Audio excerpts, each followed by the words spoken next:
दरमहा 10 ते 15% परताव्याचे स्वप्न दाखवून सामान्य जनतेची दिशाभूल करणाऱ्या सिस्पे इन्फिनिटी कंपनीचा खरा चेहरा आता समोर आला आहे. अहिल्यानगर जिल्ह्यातील पारनेर, श्रीगोंदा आणि नगर शहरासह ग्रामीण भागातील हजारो गुंतवणूकदारांना या कंपनीने आपल्या जाळ्यात ओढले.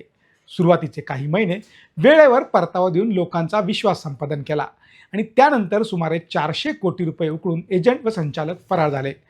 हजारो कुटुंबांच्या कष्टाची कमाई एका रात्रीत बुडवणाऱ्या या घोटाळ्याने संपूर्ण जिल्ह्यात मोठी खळबळ उडवून दिली. या आर्थिक गुन्ह्याचा तपास करताना अहिल्यानगर पोलिसांनी आतापर्यंतची सर्वात मोठी कारवाई केली आहे.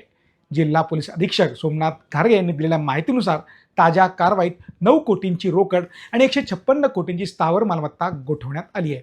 यापूर्वी जप्त केलेल्या 113 कोटींसह आतापर्यंत एकूण 278 कोटी रुपयांची मालमत्ता पोलिसांच्या ताब्यात आहे.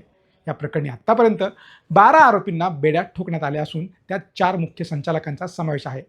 शिस्पे, इन्फिनिट, बीकन या नावाच्या ज्या इन्व्हेस्टमेंट कंपन्या अहिल्यानगर जिल्ह्यामध्ये ऑपरेट करत होत्या आणि त्यामध्ये ज्या तक्रारी प्राप्त झाल्या होत्या त्यावरून जिल्ह्यामध्ये एकूण 4 गुन्हे नोंद झालेले होते आणि या गुन्ह्यांच्या तपासामध्ये आतापर्यंत 12 जणांना अटक करण्यात आलेली आहे. त्यामध्ये 4 संचालक आहेत. माननीय शासनाला MPID अंतर्गत प्रस्ताव पण सादर केलेला आहे की ज्यामध्ये आतापर्यंत 113 कोटी रुपयाची प्रॉपर्टी जी आहे तर ती फ्रीज केलेली आहे. त्यामध्ये 111 कोटी रुपये रक्कम आहे आणि बाकी साधारणतः 2.5 कोटी रुपये जे आहे तर ते एक स्थावर मालमत्ता आहे.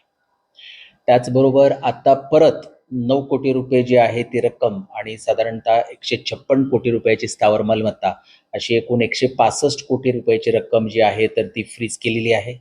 आतापर्यंत 278 कोटी रुपयाची जी रक्कम आहे ती फ्रीज करण्यात आलेली आहे आणि आता पुरवणी परत जे प्रस्ताव MPID अंतर्गत सादर करण्यात येत आहे. अद्यापही काही मालमत्तांच्या जप्तीचे प्रस्ताव प्रशासकीय पातळीवर तयार केले जात आहे. सिस्पे घोटाळ्याचे गांभीर्य लक्षात घेता मुख्यमंत्री देवेंद्र फडणवीस यांनी या प्रकरणाची गंभीर दखल घेतली होती. अहिल्यानगर येथील प्रचार सभेतनं त्यांनी घोटाळेबाजांना थेट इशारा दिला होता.